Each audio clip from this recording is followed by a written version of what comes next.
Welcome back to our video series on accessories for the flex shaft and micromotors.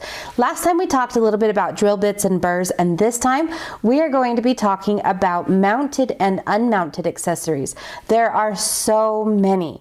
So let's talk a little bit about these and how to prep some of your mandrels if they need to be, and how to use them. When it comes to accessories, there are so many things to choose from. There are kits that are already put together that come with a number of grits and shapes and sizes of things.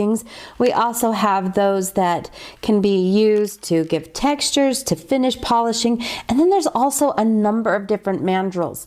So that's what we want to cover today and see how to use some of these. So this is a fairly common grouping of unmounted accessories. Here, the first one, we have an assortment of silicone polishing accessories. I have some snap-on Mohr's discs that are a sandpaper with kind of a metal grommet that will attach to a certain type of mandrel. And then we have little radial discs.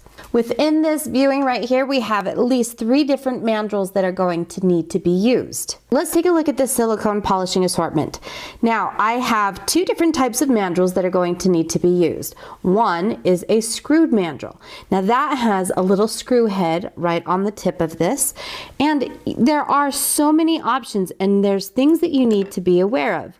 One, we need to make certain that the screw itself is going to be long enough to handle the thickness of our material. And in this case, you can see we will be just fine. We also want to make sure that we give enough surface support to this. So this is a smaller screw head, and I might actually do better to bring in one that's a little bit larger. And again, that's just going to give me more support on something like this. Then, if I look at this knife blade one, it has a little depression where the little screw head can fit.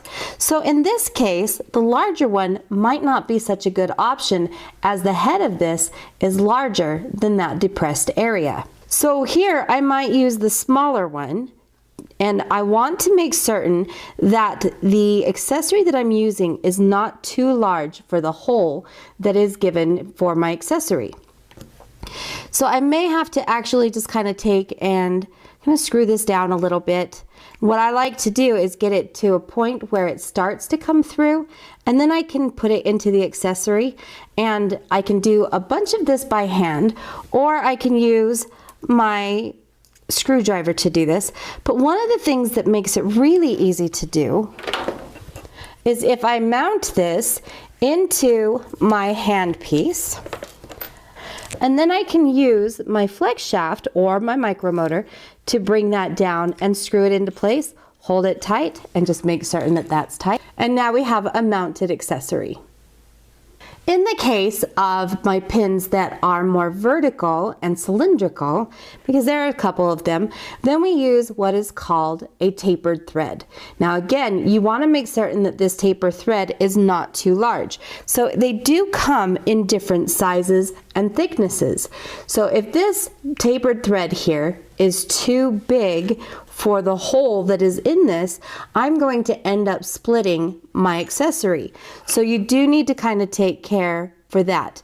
To insert this, again, all I'm going to do is hold the accessory and the pin, and then I can just screw it down and into place, and it is going to thread on nice and snug and tight, and we are now ready to use it.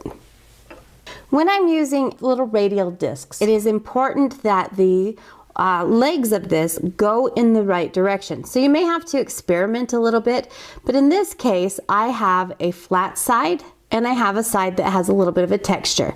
Now when I do these, I like to have about 3 of them in place all at once. So what I'm going to do is open up my screw mandrel, and I'm going to thread these on so that the textured portion faces down towards the mandrel itself. So this flat portion is going to fit up against the screw top. And again, I want to ensure that all layers are going the same direction. Now you'll see I don't have a whole lot left.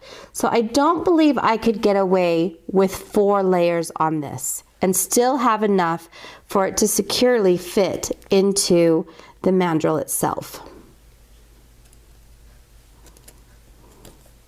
I also need to take care to not tighten this too much. And now when I test this, we should go the right direction. There should not be any grabbing.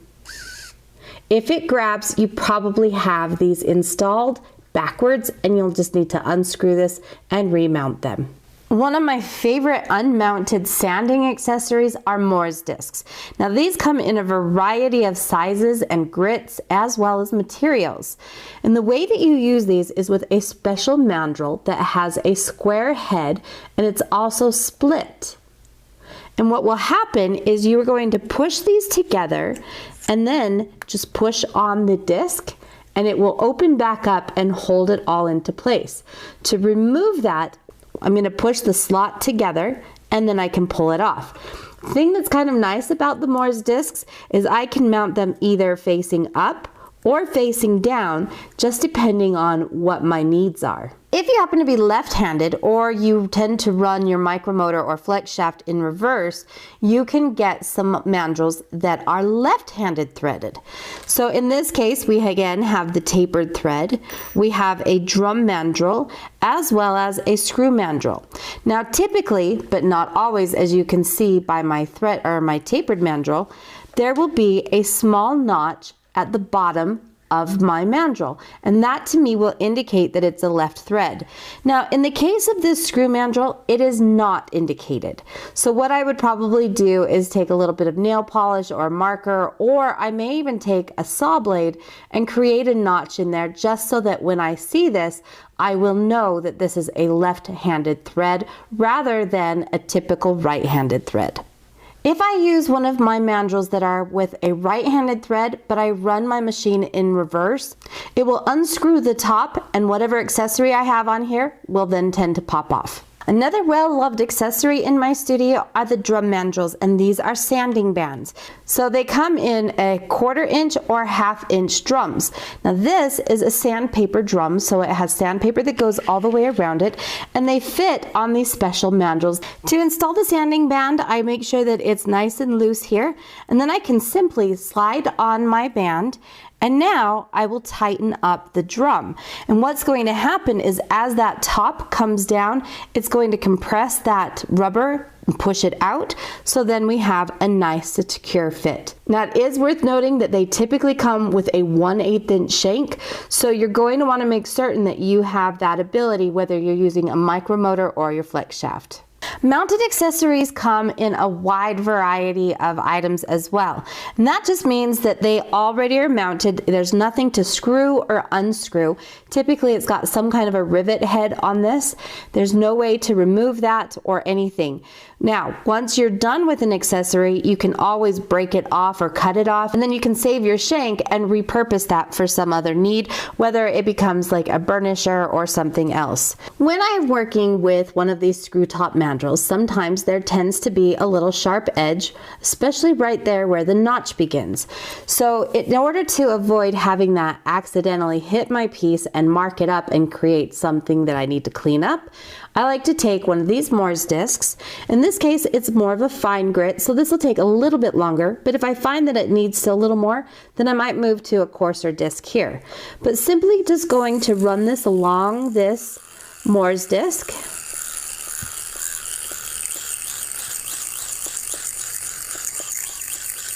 And what it does is it smooths out any kind of sharp edges that might be on my piece.